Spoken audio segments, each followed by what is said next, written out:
Okay, now let's look at another issue on taking the math test. Sometimes on the math test, it's much easier to not do the traditional math teacher way and to use your own strategies that I'm about to teach you that I call tips and tricks.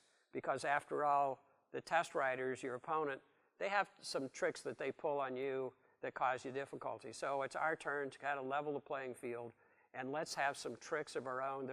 Basically, they're just shortcuts in terms of how to do these questions, because after all, it's a multiple choice test.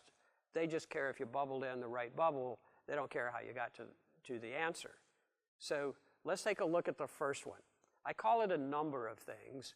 It's changing the abstract to the concrete. That is, some of the questions only have variables. They only have unknowns, and that's what creates the problem.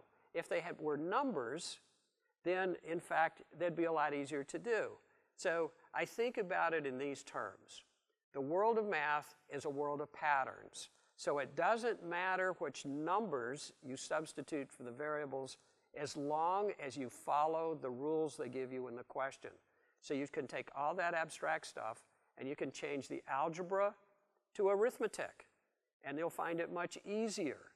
So let's look at one kind of question you might see on the test that you could apply the strategy to.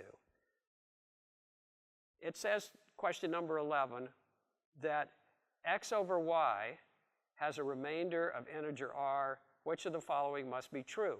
Well, right off the bat, what's difficult about it? They don't give you any numbers. If they gave you numbers, this would be a lot easier.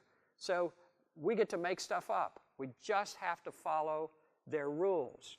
So let's do this. What we know is that x over y is an integer. That's a whole number, and there's some remainder. So I'm just going to say it's an integer, and I'm going to use shortcut. It's int plus r for the whatever the remainder happens to be. So that's what they're telling me. Now I've got a little algebra equation there.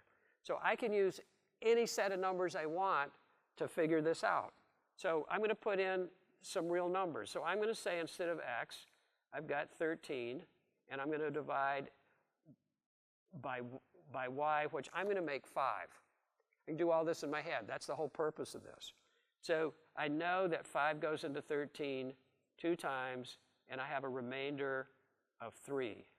So I no longer have x, y, and r. I have x, y, and r substitutes. So now I have x is 13, y is 5, r is 3, and I'm going to take these numbers, I'm going to plug them into the answer and see which answer works. So it says r can be greater than y. Well, I don't have r anymore, I have 3.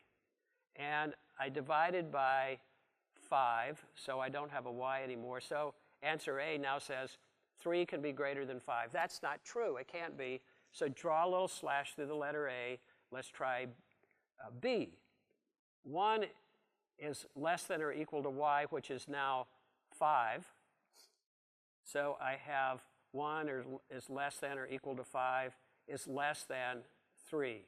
Well, that's not true. 1 is less than 5, but 5 is not less than 3, so B can't work.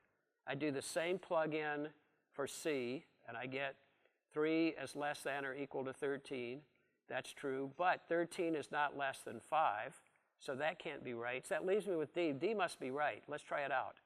1 less than or equal to 3, well, that's true, and that's less than or equal to 5, so that's the only answer that fits. So that has to be the right answer.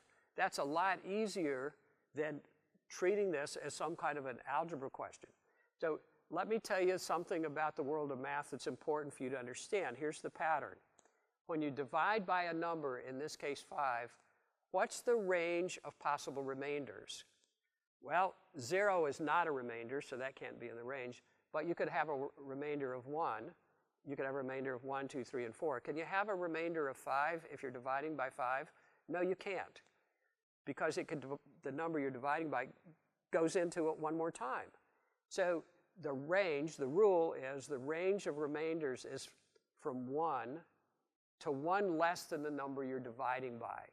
And that may be a special little technique, a little thing, a bit of knowledge that's going to help you on test A.